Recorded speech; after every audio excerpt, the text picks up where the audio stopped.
사이코패스라고 불리는 이제 반사회적 성격장애, 많이 분노가 이제 끌어오르는데 뭐 핵심은 치료를 받지 않아서 당신이 이런 행동을 했고 그래서 여기까지 왔다는 이제 이렇게 끔찍한 일을 저지를 수밖에 없지 않느냐, 뭐 이런 식으로 계속 병식 교육을 하게 되는 거죠.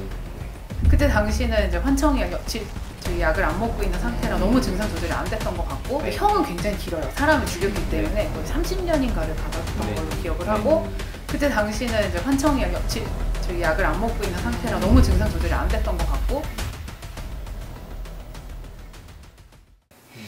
선생님 그 책에서도 말씀하셨던 것 중에도 인상적이었던 게 정신병적인 게 아닌 경우, 네. 강서피 씨 사건, 네네. 이 내용은 굉장히 인상적이었습니다.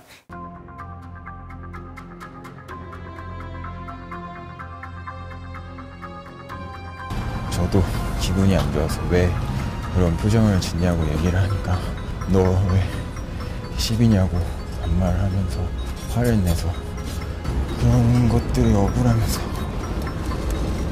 과거의 생각들까지 생각이 나면서 어찌 죽이고 죽어야겠다는 생각이 들었던 것 같습니다.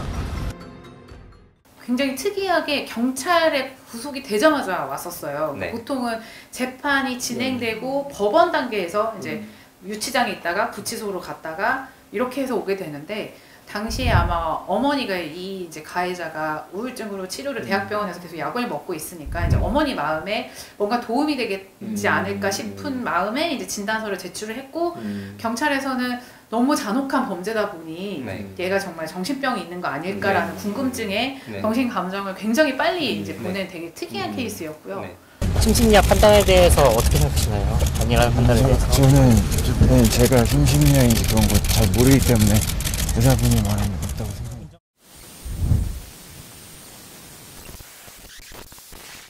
이 사람이 어마무시한 사이코패스 겠거니, 네. 이렇게 이제 생각을 하고 면담을 하는데, 이 사람은 어떻게 보면은 이제 어린 시절에 가정폭력으로 너무 학대받던 아이였고 네. 이거를 제대로 극복을 못했던 어떤 케이스가 아닐까. 네. 그래서 이 사람이 뭐 군대라든지 네. 어떤 이제 직장 생활이라든지 네. 이런 데 있어서 굉장히 적응을 못한 증거들이 되게 많아요. 네. 그러니까 물론 그게 범죄의 어떤 정당성을 부여할 수는 없지만 네.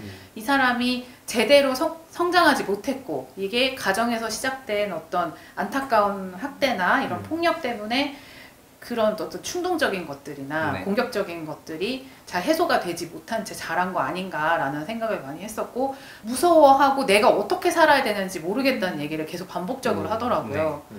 그래서 그냥 너는 계속 반성하고 속죄하며 살아야 된다라고 네. 제가 그냥 얘기를 해줬던 네. 기억이 나거든요. 아버지한테 많이 맞았고 아버지한테 처음으로 대들었더니 네. 아버지의 폭력이 그쳤어. 그러면 네. 나는 폭력으로 네. 대응해야겠다. 그런 느낌. 소위 말하는 우리의 그 오이디푸스 컴플렉스가 해소되지 못한 네. 그 발달의 그 전의 단계에서 일어난 일이 아니었을까 싶고, 또 한번 이렇게 폭력으로서 대항하기엔 이런 의도가 아니었을까. 네.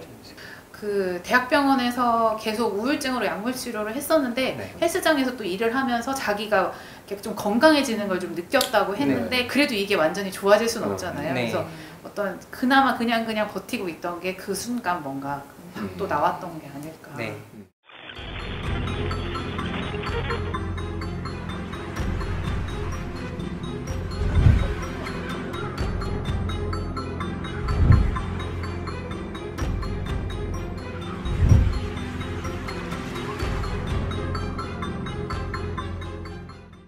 이제 아이를 가진 부모들, 특히 딸을 가진 부모들 경우에는 그런 어떤 성적인 학대나 네네. 혹은 성폭행 이런 거에 이루어진 것들에 대해서 너무 분노를 네네.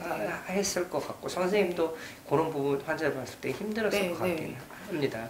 그래서 이제 그때 이분들한테 하는 화학적 거세, 네. 요 부분들 좀 이제 설명을 좀 해주시면 좋겠어요. 그러니까 이게 최근에 점점 더 많이 확대가 되고 있는 걸로 알고 있고, 네. 그러니까 성충동 약물 치료가 정확하게 법적인 이름이더라고요. 네. 성충동 약물 치료라고 하고,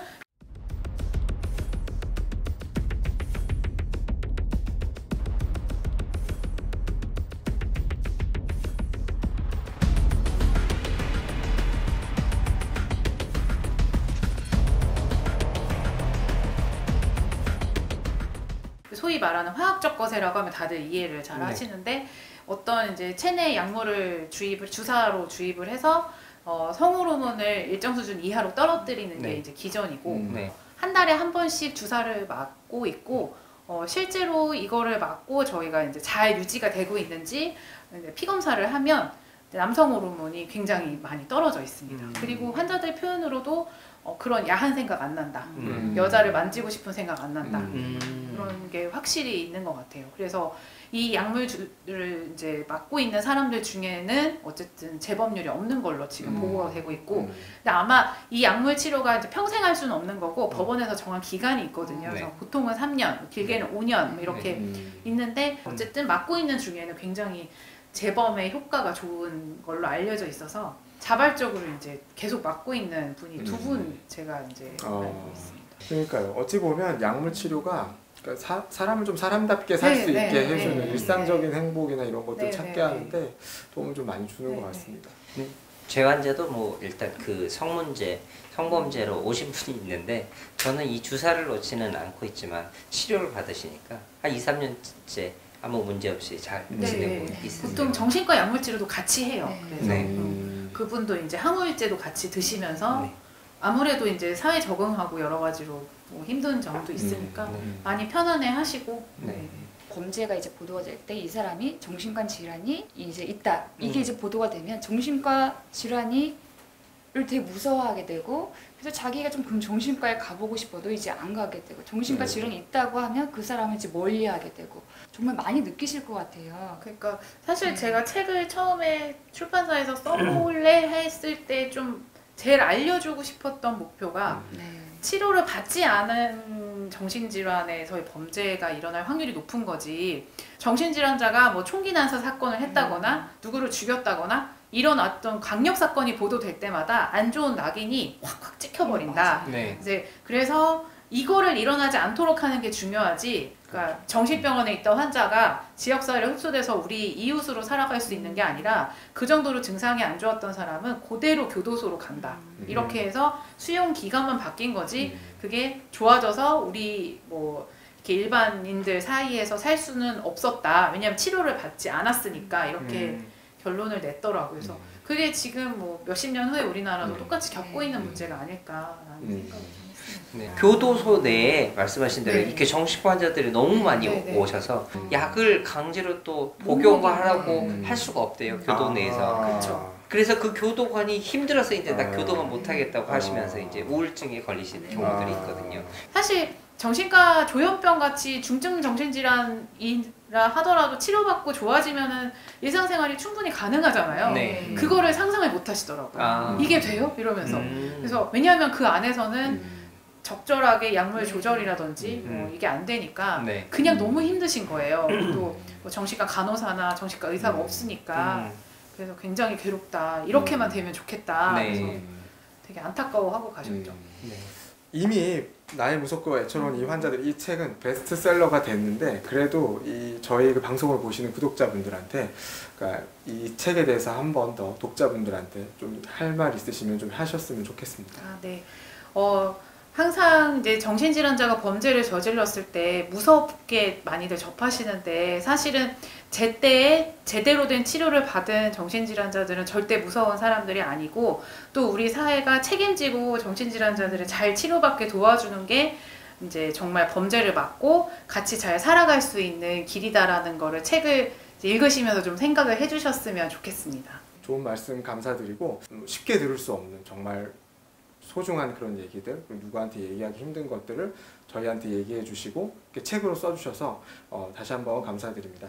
감사합니다. 네, 감사합니다. 네, 오늘은 저희가 나의 무섭고 애처로운 환자들이라는 책 지으신 차승민 작가님, 차승민 정신건강의학과 전문의 분을 모시고 1편, 2편에 걸쳐서 이제 치료감호소, 국립법무병원에서 일어난 일들에 대해서 좀 얘기를 좀 나눠봤습니다. 이 얘기를 듣고 궁금하신 게 많으실 텐데, 궁금한 게 있으시면 댓글로 좀 남겨주시고 다음에 좀 더 좋은 내용으로 찾아뵙도록 하겠습니다. 이상 정신건강 매거진이었습니다. 안녕히 계세요.